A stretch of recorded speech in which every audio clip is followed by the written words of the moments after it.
अपने आत्मा। अब यहां ये अनुवाद करता शर्मा गया कि शिव से शिव की उत्पत्ति कैसे लिखूं, तो यहां तक टाल मटोल कर गया। परमात्मा कहते हैं चोर चोरावे तुमबड़ी गड्ढे पानी में, वो गड्ढे हुआ ऊपर आओ, सच्चाई छनी ना। किसी चोर ने किसी दूसरे का तुम्बा चुरा लिया सूखा, एक फुटबॉल जैसा होया करे, इतना लंबा, ये समझ लो सीताफल जैसा, पेठे जैसा, और वो सूखने के बाद बिल्कुल खाली हो जाता अंदर से। साधु लोग उसको एक तारा भी बनाते थे, उसमें जल भी रखते थे, और वो चोर छुपाने के लिए जल में बढ़ गया और वो नीचे छोड़ आवे। वो बाहर आगे बैठे इतने थोड़ी देर में ऊपर आ गए, नून चमक जा, वो फिर दबा का आवे, वो थोड़ी सी देर में आके ऊपर फिर वो नू दिख की ऊपर निकला। तो कहते हैं इन्होंने इस सच्चाई को छुपाने की पूरी कुचेष्टा की, लेकिन ये छुपा नहीं सके। अब देखो यही शिव पुराण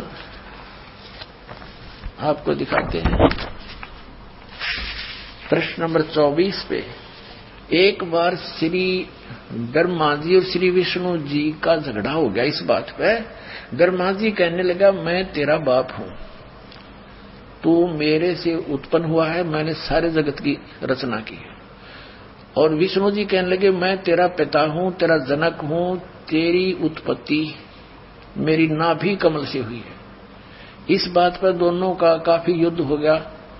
इस काल रूपी ब्रह्म ने, इनके पिता ने, ये गुप्त रहता है, इसने प्रतिज्ञा कर रखी है मैं कभी किसी के समक्ष नहीं आऊंगा, अपने ओरिजिनल रूप में, ओरिजिनल वास्तविक रूप में।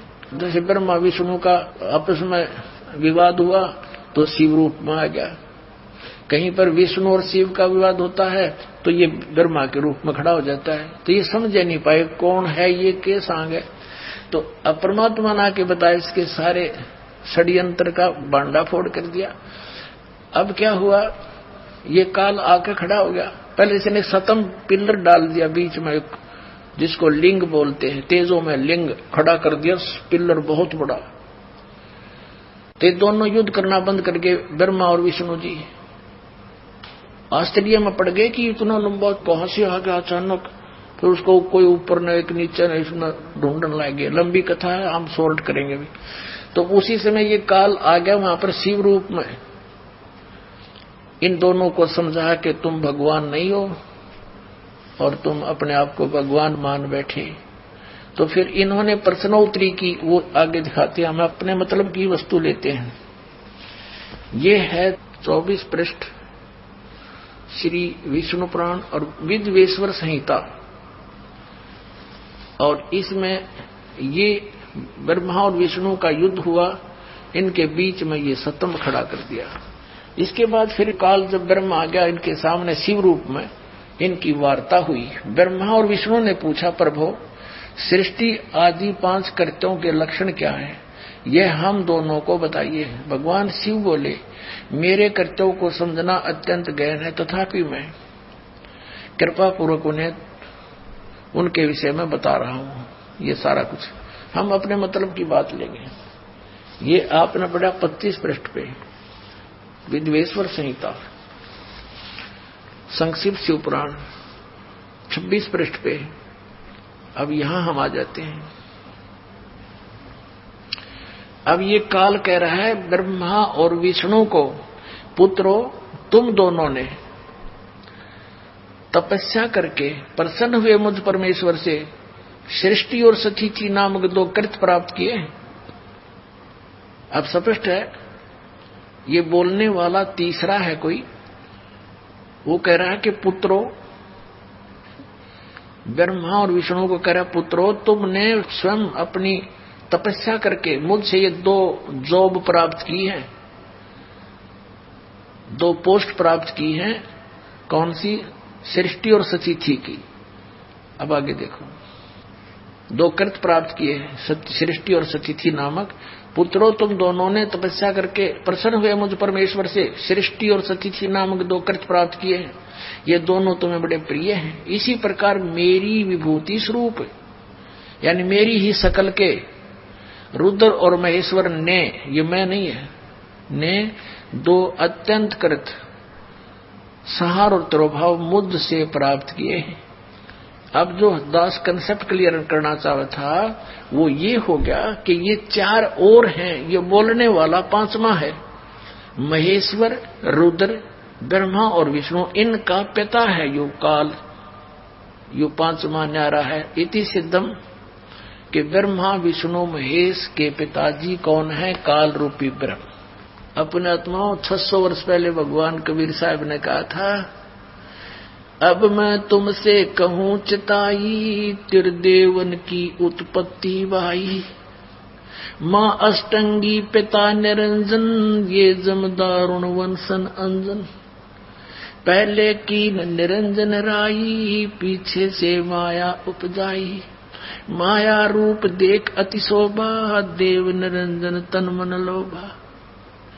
अब बताते हैं, निरंजन की ने भोग विलासा, माया को रही तब आशा। 3 पुत्र अष्टंगी जाए, ब्रह्मा विष्णु शिव नाम धराए।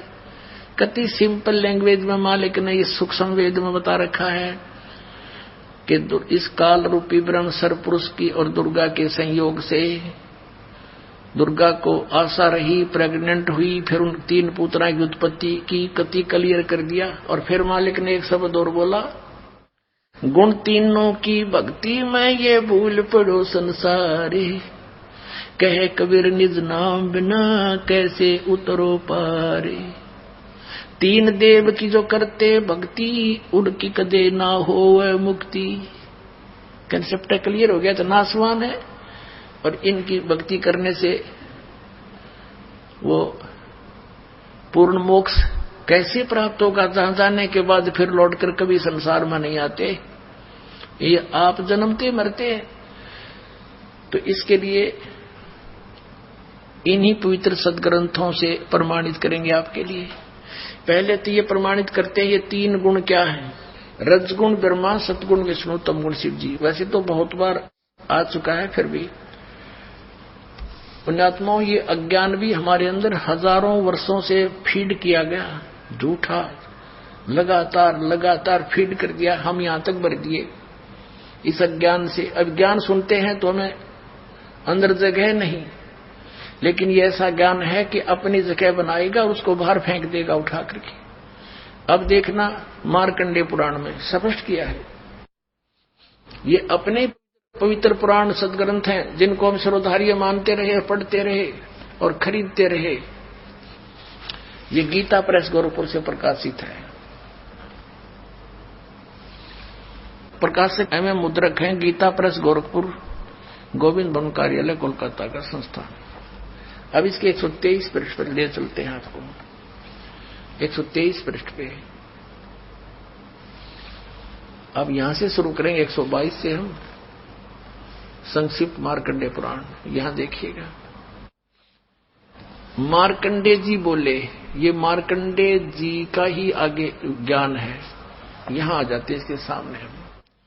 रजोगुण प्रधान ब्रह्मा, तमोगुण प्रधान रुद्र और सतोगुण प्रधान विश्वपालक विष्णु है। ये ही 3 देवता है और ये ही 3 गुण है। वैसे तो पुण्यात्माओं कहते हैं बुद्धिमान को संकेत गणाव है, बहुत होता है, फिर भी क्योंकि हम बहुत दिनों से रंगे पड़े हैं, कि मन में थोड़ा सा भी कंसेप्ट क्लियर ना हुआ तो ये काल फिर स्थान बना जाएगा आपके अंतःकरण में। लेकिन दास ऐसी जगह छोड़ दे कोई ना कि ये फिर समा जाए आपके अंदर। ये देखिएगा श्रीमद देवी भागवत, ये प्रथम भाग, ये कहां से प्रकाशित है? अथ देवी भागवतम सभाष्टीकम सहमात्यम, खेमरा श्री कृष्ण दास प्रकाशन, मुंबई 4। अब हम इसके यहां आते हैं। ये है अथ श्री मद देवी भागवते भाषा टीका युक्ते तृतीय स्कंद है प्रारंभते, ये 3रा स्कंद प्रारंभ। इसके हम 11 पृष्ठ पर ले चलते हैं आपको। ये 11 पृष्ठ है और ये 3रा स्कंद है भाषा टीका तृतीय स्कंद अध्याय 5। ये अध्याय 5 का ये 7वां श्लोक यहां समाप्त हुआ। और 8वां प्रारंभ होता है। भगवान शंकर कहते हैं, हे माता, यदि हमारे ऊपर सदा आप दया युक्त हो तो हमको तमोगुण में किस प्रकार प्रदान किया है, और ब्रह्मा रजोगुण और हरि सतगुण युक्त किए हैं। अब संस्कृत भी पढ़ेंगे हम। 7वां ये समाप्त हुआ, 8वां प्रारंभ होता है। भगवान शंकर कहते हैं, यदि दया धर्मना न सदाम्बिके, यदि दया धर्मना, यदि आप दया युक्त हो, कथम अहम विहित है, किस प्रकार मैं बना दिया अंबिके यानी दुर्गा, हे माता, विहित तमोगुण, मुझे तमोगुण क्यों बना दिया। कमल जय, कमल से उत्पन्न होने वाले ब्रह्मा को रजोगुण संभव, रजोगुण क्यों बना दिया। सोहित क्यों सतोगुण हरि, और विष्णु को क्यों सतोगुण बना दिया। इति सिद्धम रजगुण ब्रह्मा सतगुण विष्णु तमगुण शिव जी। अब ये दास आपको पवित्र श्रीमद् भगवद गीता के अंदर दिखाएगा। गुण तीनों की भक्ति में ये भूल पड़ो संसार, कह कबीर निज नाम बिना कैसे उतरो पार। 3 देव की जो करते भक्ति, उनकी कदे ना हो मुक्ति। तभी तो हमारे सारे पूर्वज भूत बनवा दिए न ज्ञानियों ने। और फिर हमारे से श्राद्ध कटवाओ, तुम्हारे पिताजी स्वर्ग में भूखे हैं। नकलियो, स्वर्ग में जब कुछ है नहीं, वो स्वर्ग कहाँ हो गया जिसमें भूखे मरे हमारे पूर्वज। बोला स्वर्ग भेज दिए, गति कर दी उनकी, सारे क्रियाक्रम करो पाछे। और फिर न कहो भूखे हैं उनको ये दान करो, किसा मूर्ख बना रखा था इन्हें। अब ये देखिएगा श्रीमद् भगवत गीता अध्याय नंबर 7 का, जयदयाल गोविंद का इसके अनुवादक हैं, गीता प्रेस गोरखपुर से ये छपी है। ये देखिएगा अध्याय नंबर 7 के 1, 2, 3 में गीता ज्ञानदाता कहता है कि अर्जुन, अब ऐसा ज्ञान बताने जा रहा हूं जिसको जानने के बाद कुछ भी जानना शेष नहीं रहेगा। देखना, अथ सप्तमोध्याय 7वां अध्याय प्रारंभ। श्री भगवान उवाच, इसमें कितने भी श्री कृष्ण उवाच नहीं है, भगवान उवाच। ये आप देख रहे हो सामने, अरे कृष्ण जी ने बोली, हे पार्थ, अनन्य प्रेम से मुझ में आसक्त चित्त मेरे प्राण होकर तथा अनन्य भाव से मेरे प्राण होकर योग में लगा हुआ, जिस प्रकार से संपूर्ण विभूति बल ऐश्वर्य आदि गुणों से संपन्न सबके आत्म रूप मुझको संशय रहित जानेगा, उसको सुन। कहते तू मुझे अच्छी तरह समझ जाएगा, वो ज्ञान बताता हूं। साथ में देगा दूसरा श्लोक, मैं तेरे लिए इस विज्ञान से तत्व ज्ञान को संपूर्णता कहूंगा, जिसको जानकर संसार में फिर कुछ भी जानने योग्य शेष नहीं रह जाता।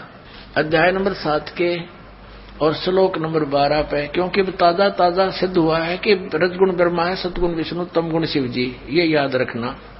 अब ये गीता ज्ञान दाता ब्रह्म है, काल है, और ये कह रहा है कि और भी जो सतगुण से उत्पन्न होने वाले भाव हैं, सतोगुण यानी विष्णु से सतिथि, और जो रजगुण से तथा तमगुण से, रजगुण ब्रह्मा जी से उत्पत्ति, तमोगुण से संहार शंकर जी से, तमगुण शंकर से संहार होने वाले भाव हैं, उन सबको मुझसे ही होने वाले हैं ऐसा जान, परंतु वास्तव में उनमें मैं और वे मुझ में नहीं है।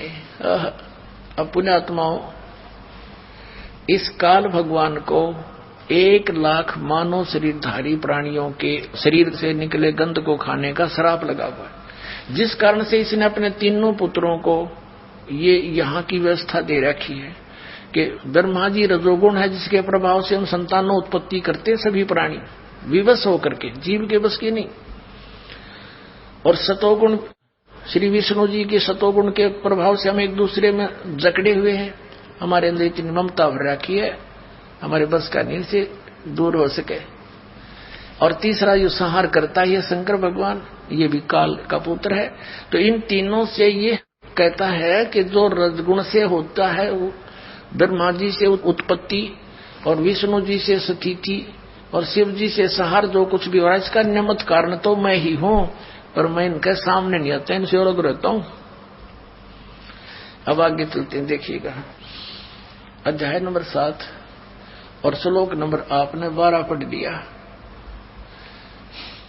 और भी जो सतोगुण से उत्पन्न होने वाले भाव हैं, यानी सचिथि, और रजोगुण जो ब्रह्मा से सृष्टि उत्पत्ति, और तमोगुण शंकर से जो संहार होता है, उन सब को मुझसे ही होने वाले हैं ऐसा ही जान, परंतु वास्तव में इनमें मैं और वे मुझ में नहीं है, इनसे बाहर है ये। अब 13वें में कहा है कि गुणों के कार्य रूप सात्विक, राजस और तामस, इन तीनों प्रकार के भाव से, यानी इन्हीं के ऊपर आसक्त ये सारा संसार प्राणी समुदाय मोहित हो रहा है, इन तक सीमित है, ब्रह्मा विष्णु महेश तक। इन तीनों गुणों से, रजगुण ब्रह्मा, सदगुण विष्णु, तमगुण शिव जी से परे मुझ अविनाशी को नहीं जानता। ये कहते हैं इस दिन से ऊपर हूं मैं, अलग हूं। अब आगे देखो, अब 14वें में कमाल कर दिया, श्लोक नंबर 14 7वें अध्याय का। क्योंकि यह अलौकिक अर्थात अति अद्भुत त्रिगुणमयी मेरी माया, रजगुण ब्रह्मा, सतगुण विष्णु, तमगुण शिव जी के द्वारा फैलाया गया ये जाल, ये बड़ी दुस्तर है, बड़ा खतरनाक है। जो पुरुष केवल मुझको निरंतर भजते हैं वे इस माया को ब्रह्मा विष्णु महेश से ऊपर उठ जाते हैं, उल्लंघन कर जाते हैं। यानी जो ब्रह्म से लाभ होता है वो ब्रह्मा विष्णु महेश के लाभ से अधिक स्वर्ग प्राप्ति होती है। अब यहाँ कहते हैं 15वें श्लोक में कमाल कर दिया, 7वें अध्याय के गीता जी में, माया के द्वारा जिनका ज्ञान हरा जा चुका है, रजगुण ब्रह्मा, सतगुण विष्णु और तमगुण शिव जी रूपी इस त्रिगुणमयी माया द्वारा जिनका ज्ञान हरा जा चुका है, जो केवल इन्हीं की भक्ति तक सीमित है, इनसे आगे किसी की सुनना नहीं चाहते। आसुर स्वभाव, राक्षस स्वभाव को धारण किए मनुष्यों में नीच और दूषित कर्म करने वाले मूढ़ लोग, मूर्ख, माम न प्रपदन्ते, मुझको नहीं भजते, यानी जो ब्रह्मा विष्णु महेश तक की भक्ति में लगे रहते हैं, उनके बारे में क्या बता है कि असुर स्वभाव को धारण किए हुए मनुष्यों में नीच और तरह के जो और दूषित कर्म करने वाले मूर्ख लोग, पुण्यात्माओं, परमात्मा ने 600 वर्ष पहले कहा था, 3 देव की जो करते भक्ति उनकी कदे ना होवे मुक्ति। और गीता जी ने इनको क्या संज्ञा दे दी आपके समक्ष है। इस ब्रह्मा विष्णु, रजगुण ब्रह्मा, सतगुण विष्णु, तमगुण शिव जी के पुजारियों को, राक्षस स्वभाव को धारण किए हुए मनुष्यों में नीच, दूषित कर्म करने वाले मूर्ख, 4 गाली इकट्ठी दे रखी गीता जी में। दास नहीं कह रहा, अपने सदग्रंथ कह रहे हैं जिनको हम श्रोधार्य मानते हैं। इससे क्या सिद्ध हुआ? श्रीमद् भगवत गीता में ये स्पष्ट हो गया, इन तीनों गुण की भक्ति में ये भूल पड़ो संसारी, कहे कबीर निज नाम बिना कैसे उतरो पारे। हरे राम हरे कृष्ण राधे राधे श्याम मिला दे, एवं नमः ओम श्री सतगुरुदेव एवं नमः, ये इस तरह के मनमुखी साधनाएं हैं, शास्त्र विधि के विरुद्ध है ये मंत्र। अब इसमें स्पष्ट हो गया है, परमात्मा ने कहा था 3 देव की जो करते भक्ति उनकी कदे ना हुआ मुक्ति। अरे पवित्र श्रीमद् भगवत गीता ने स्पष्ट कर दिया कि इन तीनों देवताओं की भक्ति करते हैं, वो है तो शास्त्र विरुद्ध है। और राक्षस स्वभाव को धारण किए मनुष्यों में नीच, दूषित कर्म करने वाले मूर्ख, ये ब्रह्म कहता है मेरी भक्ति भी ना करते। अब इनको ऐसा क्यों कहा? जैसे एक बार श्री ब्रह्मा रजगुण की भक्ति की थी हिरण्यकशिपु ने, रजगुण ब्रह्मा जी की, और सिद्धि प्राप्त करके भगवान बन बैठा, अपने ही पुत्र प्रहलाद का शत्रु बन गया। और वो जुल्म गुजारे उस पुण्यात्मा के साथ, पिता होकर भी शर्म नहीं आई उस अहंकार के भूखे तीनों गुणों के उपासक ने। ऐसे जुल्म की राक्षस कहलाया और कुत्ते वाली मौत मारा गया। भगवान ने आकर उसकी छाती पाड़ी, पेट पाड़ के गिर दिया। अब तमोगुण भगवान शंकर की पूजा की थी रावण ने, आपके समक्ष है। और जो वर्तमान के शिव के पुजारी एक सोमवार का व्रत रख के थोड़ी बहुत मंत्रमाला करके नहीं सोचा पता नहीं क्या प्राप्ति कर लेंगे। अब रावण जैसी भक्ति वर्तमान का कोई भी नहीं कर सकता। यहां से धड़ काट के, यहां से काट के 10 दोनों भुजा से समर्पित कर दिया था। और जैसा किया वैसा ये दे सकते हैं भगवान, वैसा ही इसको दे दिया। लेकिन दुर्बुद्धि नहीं गई, राक्षस कहलाया, कुत्ते वाली मौत मारा गया। और कैसा दूषित कर्म किया, अपनी ही माता को, सीता को उठा लाया, जो शंकर भगवान के बड़े भाई की पत्नी थी, उसको उठा लाया। पत्नी बनाने की चेष्टा कर रहा था अपनी मां को। इसे दुष्ट और कौन होगा, दूषित कर्म और क्या होगा। कुत्ते वाली मौत मारा गया और राक्षस कहलाया। एक भस्मागिरी नाम का साधक था, तपस्वी था, तमोगुण श्री शिव का उपासक। और शिव जी के गेट के सामने, मेन गेट के सामने ऊपर को पैर करके नीचे न सिर करके तपस्या करने लग गया। 12 वर्ष तक सिरासन पर रहा। एक दिन पार्वती जी ने कहा कि भगवान आप तो महादेव हो, देवताओं के देव हो, आप तो जो चाहो सो कर सकते हो, आपके भगत को दे दो जो मांगता है। अब भगवान शंकर ने कहा, शिव जी ने कहा तमोगुण ने कि मांग भाई भस्मागिरी, क्या मांगता है साधु। भस्मागिरी ने कहा जी वचनबद्ध हो जाओ तब मांगो। भगवान शिव ने कहा ठीक है भाई मैं वचनबद्ध हो गया, प्रतिज्ञा करता हूं तू मांगेगा वही दे दूंगा, वचन है मेरा। उसी से मैं सीधा खड़ा हो गया और कहने लगा भगवान ये भस्म कड़ा दे दो जो आपने हाथ में पहन रखा है। उस भस्म कड़े में एक शक्ति थी, उसको मालूम था कि जिसके सिर के ऊपर ऐसे करके यूं कह दिया कि भस्म, वो व्यक्ति, वो पशु पक्षी भस्म हो जाता था। अब जो ही भगवान शंकर ने वचनबद्ध होने के कारण वो अपना प्रिय कड़ा भी दे दिया, ये सोचकर कि साधु संत है, जंगल में रहता है, हिंसक पशुओं से बचने के लिए, राक्षसों से बचने के लिए ले रहा होगा, दे दिया। जो ही कड़ा हाथ में आया और एकदम ठाके मारकर हंसने लगा कि शंकर होले होशियार, तुझे मारूंगा और पार्वती को अपनी पत्नी बनाऊंगा। हा हा हा। अब उसने न्यू किया, शंकर भगवान जान गया कि तो एकदम चेंज हो गया सारा, इसका तो हाव भाव बदल गया नीच का। भगवान शंकर ने डांक ठोक दी, फुल स्पीड तक भाग लिया, 100 की स्पीड तक। आगे आगे भगवान और पीछे पीछे पुजारी, जा खखाट पटया। तब परमात्मा ने आके रजा करी, उनके शंकर जी के और उस पुजारी के बीच में आकर पार्वती रूप बना के खड़े हो गए खुद परमात्मा। और वो तो पार्वती के लिए भाग ही रहा था, उसने सोचा चल 2 बात कर लेता हूं, पार्वती से रुक गया। अब पार्वती रूप में परमात्मा ने कहा कि आप रुक जाओ, क्यों भागे जा रहे हो, आओ बैठो 2 बात करेंगे। अब शंकर जी तो आपके निकट आ नहीं सकता, 100 किलोमीटर तो उड़ा नहीं डटे भी हो। अब वो निश्चिंत होकर खड़ा हो गया। पार्वती रूप में प्रभु ने कहा कि मुझे कुछ डांस करके दिखा ताकि मेरा मन प्रसन्न हो, आपको पसंद करूं। वो कहने लगा मैंने नाचना तो ना आता, मैं साधु संत, मैंने तपस्या की है। तो पार्वती रूप में भगवान ने कहा कि मैं सिखाती हूं तुझे, पहले डांस करके दिखा मुझे। इस हाथ को ऐसे कर, इस पैर को ऐसे कर, इसको ऐसे कर, इसको ऊपर ला, इसको नीचे कर। धीरे धीरे जिस हाथ में उसको कड़ा था वो सिर पे आ गया ना, जो उस गोली बूझ के जब कह दिया भस्म, वो भस्मागिरी नष्ट हुआ।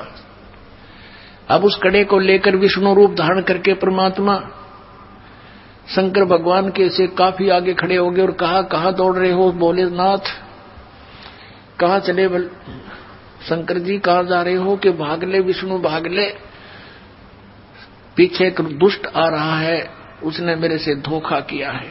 तब विष्णु रूप में प्रभु ने कहा कि देखिए तेरा कड़ा मैं ले आया, उससे भाग, डरे मत, वो मैंने नाश मार दिया है। कि नहीं नहीं ये कोई और होगा, कि वही है, चिंता न कर। दौड़ता दौड़ता पूछ रहा कैसे क्या कर दिया? कि मैंने उसको ऐसे ऐसे पार्वती रूप बनाया, उसके सामने खड़ा हो गया, उसको गंड नाच नचा के और उसको ऐसे किया जब वो मार दिया। शंकर भगवान ने कहा मुझे उसकी वो ऐसे दिखा दे, राख कहां से जलिया है। वो ला के दिखा लिया ना कि यो पड़ा उसकी राख। जब कलेजे की धड़कन बंद हुई भगवान शिव जी की, जिसको अविनाशी कहा करते, अजरो अमर मृत्युंजय कालज्य सर्वेश्वर महेश्वर। बताओ, ये थे हमारे टीचर हिंदू धर्म के नकली गुरु, मूर्ख बना रहे हमारे को हजारों वर्षों से। अपने आत्माओं, ये तो दो गुणों के पुजारियों का निर्णय हो गया। किसे थे? राक्षस स्वभाव को धारण किए मनुष्यों में नीच दूषित कर्म करने वाले मूर्ख। अब भस्मा गिरी जैसा नीच कर्म कौन करेगा?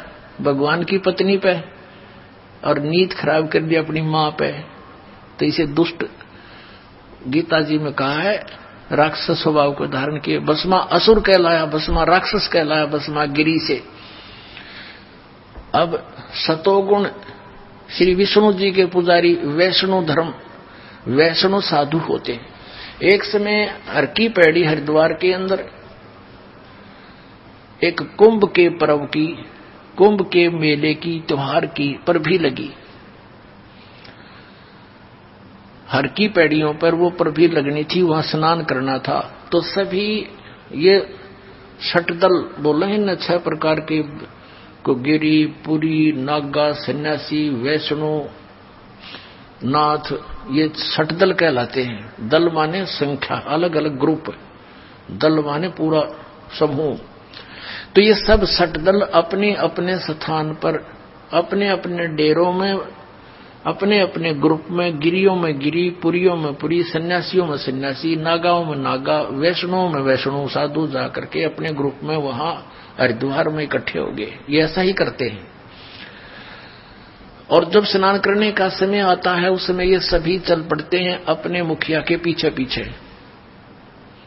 अपने अपने अलग अलग गिरियों का मुखिया अलग होता है, पुरियों का अलग, सन्यासियों का अलग, वैष्णव का अलग, नागाओं का अलग। ये नागा और गिरी, पुरी, सन्यासी और ये नाथ, ये सारे तमोगुण शिव के उपासक, सतोगुण विष्णु के उपासक, वैष्णव साधु। पहले नागा पहुंच गया पूरा ग्रुप, कोई हजारों की संख्या में, 50-60 हजार। और हर की पैड़ी पर नहाने के लिए पोजीशन पकड़ के पहले स्नान करने लगे। पीछे से आगे वैष्णव का समूह पूरा। वैष्णव ने आकर कहा कि हे सतोगुण वैष्णव, विष्णु के उपासकों ने कहा कि हे नागाओ, तुम पहले स्नान मत करना, प्रथम हम स्नान करेंगे, हम सर्वश्रेष्ठ हैं। नागा कहने लगे नहीं, हम सर्वश्रेष्ठ हैं, हम प्रथम स्नान करेंगे, हम त्यागी और बैरागी हैं, हम नी इच्छा रहते हैं, हम वस्त्र तक भी ग्रहण नहीं करते, और हम सर्वश्रेष्ठ हैं, हम प्रथम स्नान करेंगे। अब वैष्णव साधु कहने लगे, वो संत, कि तुम काहे के श्रेष्ठ हो, तुम नंगे फिरते हो पशु की तरह, राख लपेटे रहते हो, आज तुम नहाने वाले बन गए, शरण फड़ो, टट्टी के हाथ भी ना धोते तुम, आज प्रथम स्नान करने पर तुल गए हो। अब इतनी बात से वो क्षुब्ध हो गए। कौन? नागा। भगवान भूल गए, वो कुंभ का मेला की पर भी भूल गए, उल्टे फिर गए एकदम। और उसने उनके बाल पकड़ दिए, उसने उनके गुट्टम गुट्टा, फिर तलवार निकाल लाए, तीर मारे एक दूसरे के, पूरी छुरी घोंप देने, एक यानी बुड़के भर काट खाए, कत्लेआम कर दिया। 25,000 ये त्रिगुणोपासक कटका भर गए वहां हर की पैड़ी हरिद्वार के अंदर। होय होय।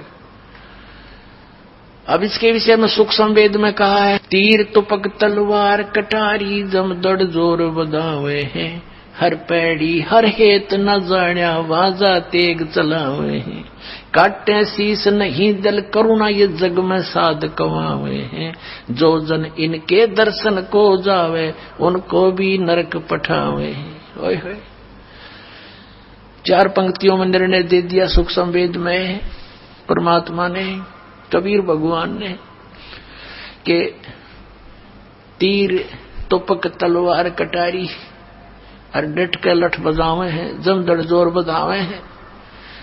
और हर पैड़ी हर हेत नहीं जाना, हर की पैड़ी कहे भगवान की छाती पे कतलेआम कर डाला। हर पैड़ी हर हेत नहीं जाना, वहां जा तेग यानी तलवार चलावे हैं।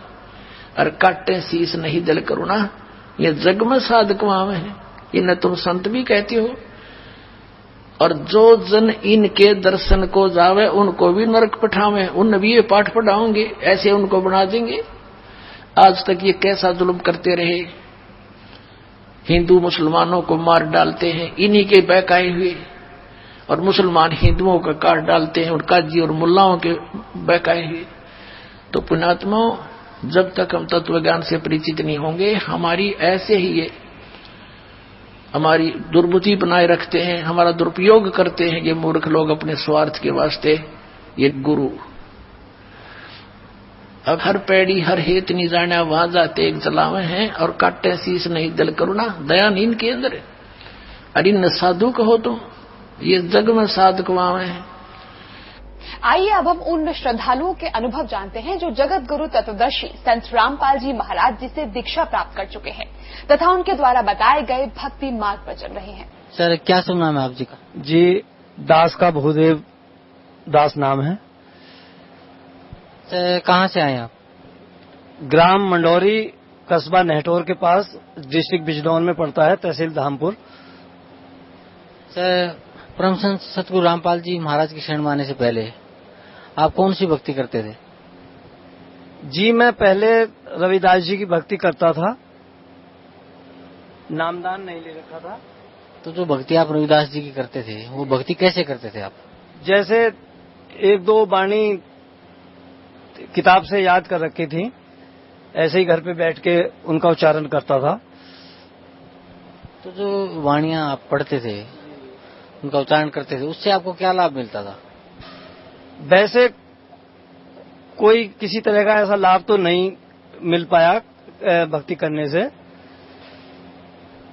परम संत सतगुरु रामपाल जी महाराज की शरण में आप कैसे आए? जी, यहाँ तो मैं ऐसे अचानक आया कि एक रोज मैं टीवी का बटन खोल रहा था, अचानक ये चैनल पे जो गुरु महाराज जी का सत्संग चल रहा था, अचानक जैसे ही मैंने खोला तो ये सत्संग आ रहा था। मैंने शुरू में सत्संग सुना, तो सत्संग सुनते ही उसी दिन मेरी जो है बुद्धि कुछ दूसरी तरफ घूम गई, क्योंकि इस तरह के सत्संग सुनने की मेरी काफी दिनों से इच्छा बनती थी, लेकिन कहीं से किसी संत का भी इस तरह का कोई सत्संग सुन नहीं पा रहा था, न ही मिल पा रहा था। अचानक मुझे उस रोज ये सत्संग मिल गया, और उसके बाद मैंने जो है हर रोज शाम को जैसे बिजली आती थी तो मैं अपने टीवी पे ये सत्संग सुनने के लिए जाता था। तो कई बार सत्संग सुना, सुनते सुनते फिर मैंने अपने मन में धारणा कर ली कि संसार में जो है अगर कोई ज्ञानी संत हैं तो ये हैं, नहीं तो संसार के अंदर कोई संत नहीं है। और मैं पिछले महीने जो है यहाँ आया और यहाँ आके जो है मैंने नामदान ले लिया। सर, परम संत सतगुरु रामपाल जी महाराज से नाम उपदेश लेने के बाद आपको क्या लाभ मिला? जी, मुझे सबसे बड़ा लाभ तो यह है कि जिस तरह की भक्ति के लिए मैं काफी समय से जो है परेशान था, घूमता फिर रहा था, धक्के खा रहा था, तो मुझे सबसे पहले तो ये यहाँ जो ज्ञान प्राप्त हुआ है, ये अभी तक भी इतना भटकने के बाद भी कहीं से मिल नहीं पा रहा था। जिस तरह का ज्ञान यहाँ आके हुआ, तो ये तो एक ऐसा ज्ञान है कि संसार में ऐसा ज्ञान किसी के पास था ही नहीं। और जगह भी मैंने जाने की प्रेरणा भी की और ये भी कोशिश की कि मैं कहीं से सत्संग भी ले लूं, लेकिन मुझे कहीं से भी जो है जैसे नहीं पाया कि कहीं पे ऐसी चीजें हैं जिस तरह की जो है इन सदगुरु महाराज जी के ज्ञान से प्राप्त हुई। और मैं यहाँ से पहली बार जब आया था तो ज्ञान गंगा लेके गया था। मुझे 1 महीना हो गया तब से मैं उस किताब को जैसे जैसे पढ़ता जा रहा हूं, उसके अंदर से जो ज्ञान प्राप्त हो रहा है, तो मैं तो इतना समझ रहा हूं कि पूरे संसार में भी अभी किसी भी संत ने या किसी भी ऋषि मुनि ने या जितने भी हमारे भगवान हुए हैं, किसी ने भी इस तरह के ज्ञान को जो है इस तरह से सच्चाई के रूप में नहीं दर्शाया कि जिस तरह से हमारे प्रभु जी ने हमारे इन स्वयं भगवान जो प्रकट हुए हैं, मैं तो स्वयं भगवान मान के चल रहा हूं कि ये भारत में जो है यहाँ भगवान के रूप में ही प्रकट हुए हैं, भगवान ही हैं। नहीं तो ऐसा ज्ञान एक साधारण मनुष्य या ऋषि मुनि ने आज तक नहीं दे पाया और ना ही संभावना थी कि कोई इस तरह का ज्ञान यहाँ प्रदान कर देगा। सर, भक्त समाज को क्या संदेश देना चाहते हैं आप? मैं तो भक्त समाज को यही संदेश देना चाहता हूं कि अभी भी समय है, जो भक्त नहीं समझ पा रहे हैं और गुमराह हो रहे हैं, कुछ दूसरे लोगों के चक्कर में जो है अपने को गुमराह समझ रहे हैं, अगर प्रभु की तरफ जाना है या प्रभु की प्राप्ति करनी है तो ये एक अनमोल मौका है कलयुग का। या आखिरी ऐसा वक्त है कि ज्यादा से ज्यादा संख्या में जितने भी मनुष्य यहां आके अपना कल्याण करा लें, इससे बेहतरीन मौका आएगा नहीं तो फिर 84 में आदमी चला जाएगा और पता नहीं बाद में दोबारा यहां प्रभु प्रकट हो भी या ना हो, कोई विश्वास नहीं है। भगत समाज से मेरी प्रार्थना है कि सतलोक आश्रम बरवाला में आए और संत शिरोमणि रामपाल जी महाराज से नामदान प्राप्त करें और अपना कल्याण कराएं। धन्यवाद आपका, बहुत बहुत धन्यवाद।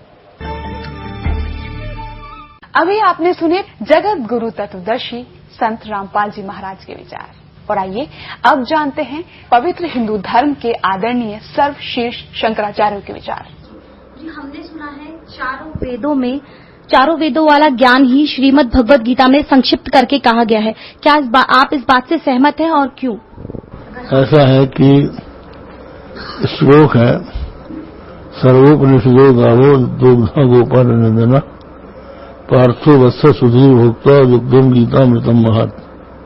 समस्त उपनिषद गरु है और उनको दोहने वाले भगवान श्री कृष्ण है, अर्जुन बछड़ा है और गीता अमृत दूध है। उत्तम और अनुत्तम में क्या अंतर है?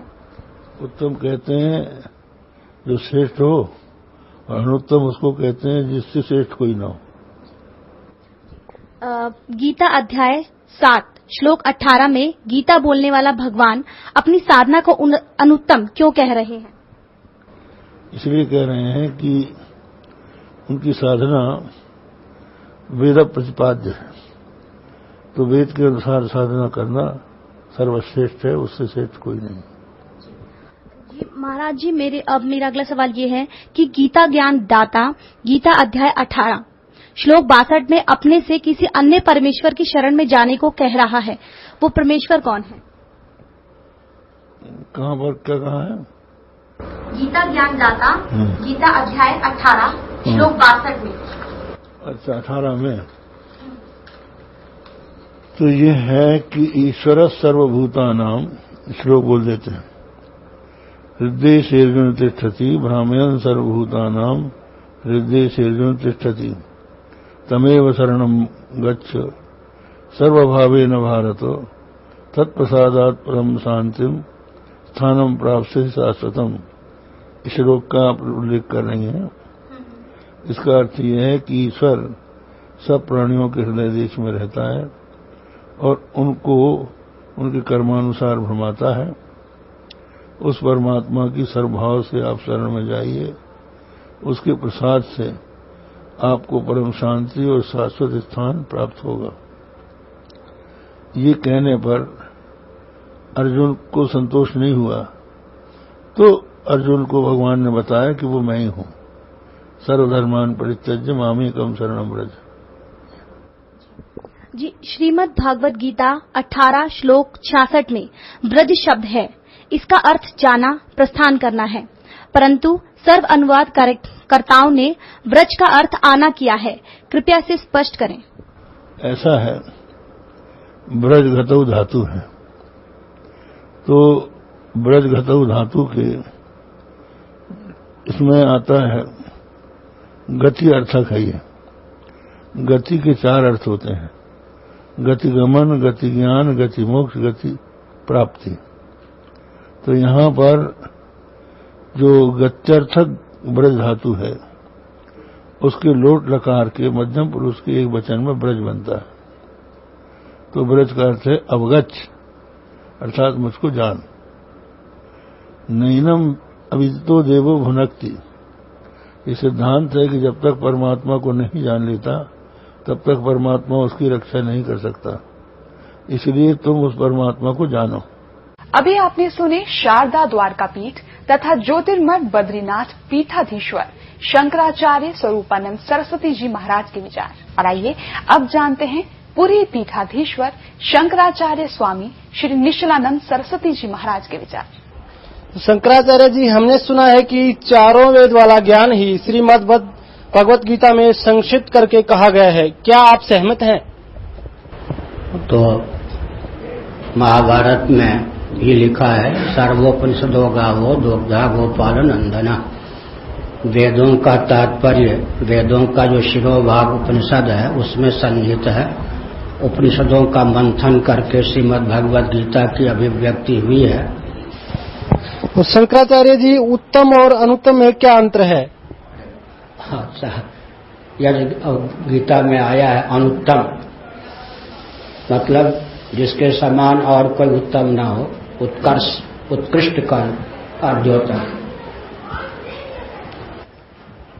तो शंकराचार्य जी, गीता के अध्याय 7 में और श्लोक 18 में गीता बोलने वाले श्री भगवान अपनी साधना को अनुत्तम क्यों कह रहे हैं?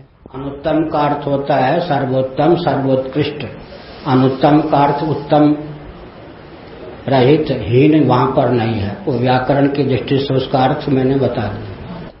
तो शंकराचार्य जी, गीता ज्ञानदाता गीता अध्याय के 18 अध्याय में श्लोक 62 में अपने से अन्य किस परमेश्वर की शरण में जाने को कह रहे हैं? अंतर्यामी के लिए शरणागति स्वीकार करने की बात कही गई। उन्होंने कहा, भगवान श्री कृष्ण, तमेव शरणम गच्छ सर्वभावेन भारत। इसका अर्थ क्या होता है? जो अंतर्यामी परमात्मा हैं, सबके नियामक हैं, प्रेरक हैं, हमारे आपके हृदय में भी जो विद्यमान है।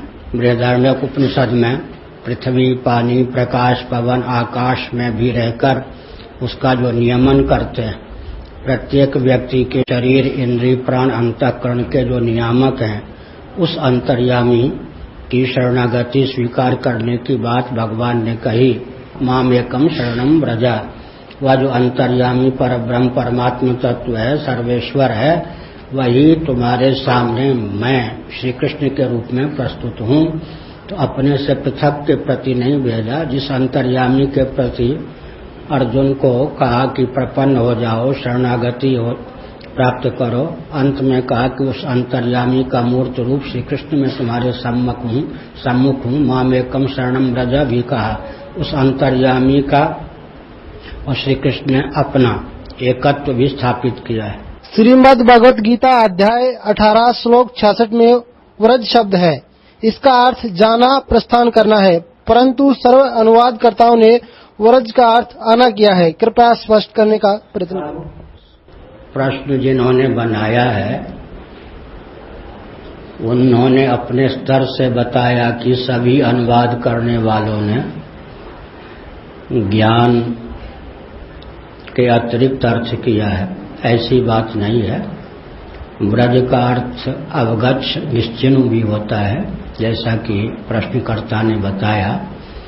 तो भगवत पाद शंकराचार्य जैसे मनीषियों ने, धर्म सम्राट स्वामी करपात्री जी महान भाव जैसे मनीषियों ने उसका अर्थ यही किया है कि जैसे जल तरंग अपने को जल रूप समझ ले, घटाकाश अपने आप को महाकाश रूप समझ ले, और जैसे जलचंद्र अपने आप को नभचंद्र समझ ले, उसी प्रकार तुम देहेंद्रिय प्राणांतकरण के अनुरूप अपनी आत्म मान्यता का परित्याग करके ब्रह्मानुरूप अपने आप को समझो, जानो, निश्चिन्ह, अवगच्छ। यह अर्थ भी टीकाकारों ने किया है। भगवत पाद शंकराचार्य और उनके अनुगत महानुभावों ने इसी प्रकार का उपदेश किया है। लेकिन जो श्री वैष्णवाचार्य इत्यादि हैं, उन्होंने अपने स्तर से अपने प्रस्थान के अनुसार उस प्रकार का भी अर्थ किया है जिसका चित्रण प्रश्नकर्ता ने किया है। अभी आपने सुने आदरणीय पुरी पीठाधीश्वर शंकराचार्य स्वामी श्री निश्चलानंद सरस्वती जी महाराज के विचार। और आइए अब जानते हैं आदरणीय श्री माधवाचार्य महाराज जी के विचार। हमने सुना है कि चारों वेद वाला ज्ञान ही श्रीमद् भागवत गीता में संक्षिप्त करके कहा गया है। सबका साथ साथ कहा गया है, सभी चारों वेद अनुसार कहा गया। उत्तम और अनुत्तम में क्या अंतर है, क्या अंतर लगता है आपको? जो उत्तम है जो श्रेष्ठ है, अनुत्तम जो से कम है वो अनुत्तम। गीता जी अध्याय 7 श्लोक 18 में गीता बोलने वाला भगवान अपनी साधना को अनुत्तम क्यों कह रहा है? अपनी साधना को अनुत्तम तो नहीं कहा, साधना को अनुत्तम नहीं कहा गया, संत उत्तम ही है। गीता ज्ञान दाता तथा गीता अध्याय 18 श्लोक 62 में अपने से अन्य किस परमेश्वर की शरण में जाने को कह रहा है? तो अपने से अन्य होता है वहाँ जो उपासना में जहाँ देवता की उपासना होती है वो अपने से अन्य होता है, तो उसके उनके सामने जाने की बात होता है। अभी आपने सुने आदरणीय श्री माधवाचार्य महाराज के विचार। और आइए अब जानते हैं श्रृंगेरी पीठाधीश्वर श्री भारती तीर्थ जी महाराज के विचार।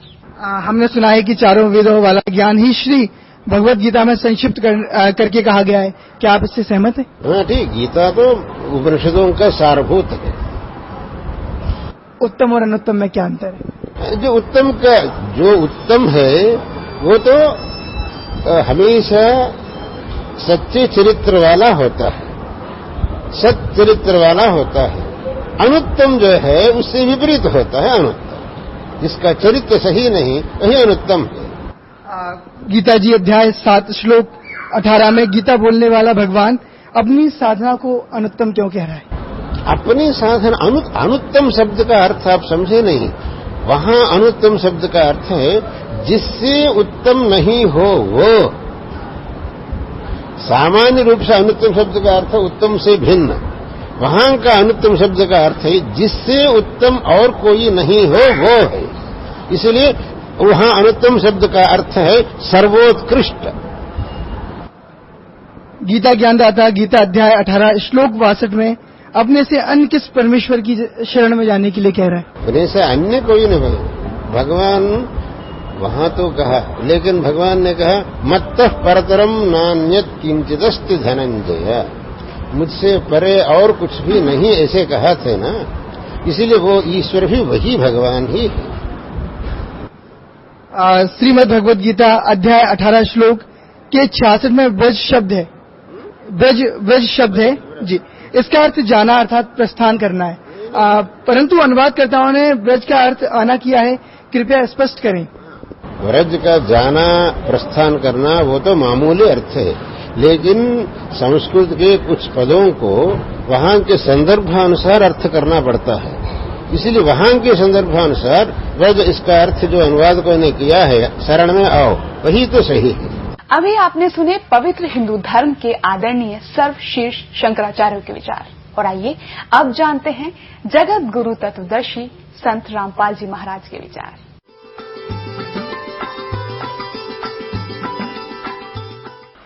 सतगुरुदेव की जय। बंदी छोड़ कबीर परमेश्वर जी की जय। बंदी छोड़ गरीबदास जी महाराज जी की जय। स्वामी राम देवानंद जी गुरु महाराज जी की जय हो। गरीब नमो नमो सतपुरुष को नमस्कार, गुरु की नहीं सुर नर मुनि जन साधुओं संतों सर्वस्दी नहीं। सतगुरु साहेब संत सब दंडोतम प्रणाम, आगे पीछे मध्य हुए तिनको जा कुर्बान। तो पुण्यात्माओं, आप जी को सत्संग प्राप्त नहीं हुआ, क्या कारण रहा कि हमारे जो धर्म गुरु थे वो संस्कृत अवश्य जानते थे, लेकिन अध्यात्म ज्ञान शून्य था उनका। वे तत्व ज्ञानहीन थे और हैं अभी तक। हमारे धर्मगुरु कौन है? आचार्य, शंकराचार्य और अन्य मंडलेश्वर, ये सब हमारे धर्मगुरु हैं। तो पुण्यात्माओं, तो ये तो बता दिया परमात्मा ने गुण तीनों की, भक्ति में ये भूल पड़ो संसारे, कहे कबीर निज नाम बिना कैसे उतरो पार। निज नाम यानी सतनाम के बिना, उस सच्चे नाम बिना पार कैसे होगे? अब जैसे गीता जी अध्याय नंबर 17 के श्लोक नंबर 23 में लिखा है कि ओम तत्सत इति निर्देश ब्रह्मण त्रिविध समर्थ है। सच्चिदानंद घन ब्रह्म के पाने की इस 3 मंत्र की साधना करनी होगी। 8वें अध्याय के 13वें श्लोक में गीता ज्ञानदाता कहता है कि ओम इति एक अक्षरम ब्रह्म व्यवहारण माम स्मरण ये प्रियाति तदन देहम सयाति परमाम गतिम। मुझ ब्रह्म का केवल एक ओम मंत्र है, जो इसका अंतिम श्वास तक सिमरण करता हुआ शरीर छोड़कर जाता है तो परम गति को प्राप्त होता है, जो ओम से मिलनी है। ओम से ब्रह्मलोक मिलेगा। ब्रह्मलोक में गए हुए प्राणी फिर वापस आते हैं। 8वें अध्याय के 16वें श्लोक में वहां पुनरावृत्ति के अंदर है। तो उसके पाने के लिए तो केवल एक 3 मंत्र का जाप, इसके अतिरिक्त जो भी जाप करते हैं शास्त्र विधि को त्याग कर वो मनमाना आचरण है। फिर ऑप्शन छोड़ दिया है कि उस परम अक्षर ब्रह्म की पाने की पूरी complete worship, way of worship तत्वदर्शी संत बताओगा, उससे पूछ लो तो वो बताएगा फिर सबकी कैसी पूजा नहीं करनी। पूजा होती है इष्ट रूप में मानकर पूजा करना होता है, साधना मजदूरी कोई अन्य होता है। अब ये तो हो गया कि 3 देव की जो करते भक्ति उनकी कदे ना हो वह मुक्ति। 600 वर्ष पहले परमेश्वर ने कहा था ये बातें, ये ज्ञान बताया था, और आज इसका समर्थन उन सदग्रंथों ने किया जिनको हम एथेंटिक मानते हैं। तो वो क्या थे जो हमने ज्ञान दिया करते? वो नकली गुरु आज तक मूर्ख बना रहे आपको। अब गीता जी अध्याय नंबर 7 के श्लोक नंबर 16 और 17 और 18 में गीता ज्ञान दाता ब्रह्म अपनी साधना करने वालों की बताता है कौन कौन करते हैं। अर्थार्थी, आर्थ, जिज्ञासु और ज्ञानी। अर्थार्थी, आर्थ, जिज्ञासु इनको रिजेक्ट करता है कि ये भी सही साधना नहीं करते, और ज्ञानी को सिलेक्ट किया है कि ज्ञानी आत्मा होती तो अच्छी है। ज्ञानी वो होता है जिसको पता लगा कि केवल एक परमात्मा की भक्ति करनी चाहिए। वेदों में यही लिखा है कि पूर्ण परमात्मा की भक्ति से पूर्ण मोक्ष होगा। लेकिन ये भूल गए कि वेदों में यह भी लिखा था कि उस पूर्ण परमात्मा की भक्ति वेदों में वर्णित नहीं है, उसको तो तत्वदर्शी संत बताएंगे। लेकिन उन्होंने आप पे निष्कर्ष निकाल लिया। यजुर्वेद अध्याय नंबर 40 के मंत्र 15 से ओम नाम सिलेक्ट कर लिया पूर्ण परमात्मा का, जबकि वो 17वें श्लोक में 40वें अध्याय यजुर्वेद के खुद कह रहा है कि मेरा तो ओम ब्रह्म है, ओम मंत्र है मुझ ब्रह्म का, और वो तो परोक्ष है, पूर्ण परमात्मा तो ऊपर। वह इनकी बुद्धि में ना बड़ी बात, क्योंकि गुरु बिन काहू न पाया ज्ञाना, जो थो था वो छड़े मूड किसाना। गुरु बिन वेद पढ़े जो प्राणी, समझे न सार रहे अज्ञानी। जिस कारण से इन्होंने, इन ज्ञानियों को ये तो पता लग गया ज्ञान उपासना नहीं करनी, तीनों गुणों की पूजा, रजगुण ब्रह्मा सतगुण विष्णु तम गुण शिव जी की भी नहीं करनी चाहिए। तो इन्होंने ये भी ज्ञान हुआ कि मनुष्य जीवन केवल परमात्मा प्राप्ति के लिए मिलता है, इसमें भगवान प्राप्ति साधना भक्ति नहीं हुई तो व्यर्थ है। इनको ज्ञानी कहते हैं। तो इनको तत्वदर्शी संत ना मिलने से गीता ज्ञानदाता कहता है, ये 7वें अध्याय के 18वें श्लोक में, ये ज्ञानी आत्मा है तो अच्छी उदार है, लेकिन ये मेरे वाली अनुत्तम यानी घटिया अश्रेष्ठ गति में सचित है। ये मेरे वाली अनुत्तम गति में सचित है। कौन सी गति? 8वें अध्याय के 13वें श्लोक में कहा है कि जो मुझ ब्रह्म के ओम नाम का जाप करता हुआ शरीर छोड़कर जाता है, मुझ ब्रह्म का जाप करता जाता, वो उसको परम गति होती है। कौन सी? ओम नाम से होने वाली परम गति। वो कहाँ ब्रह्मलोक में जाता है? ब्रह्म 8वें अध्याय के 16वें श्लोक में लिखा गीता जी में, ब्रह्मलोक पर्यंत भी जन्म मृत्यु में आते हैं।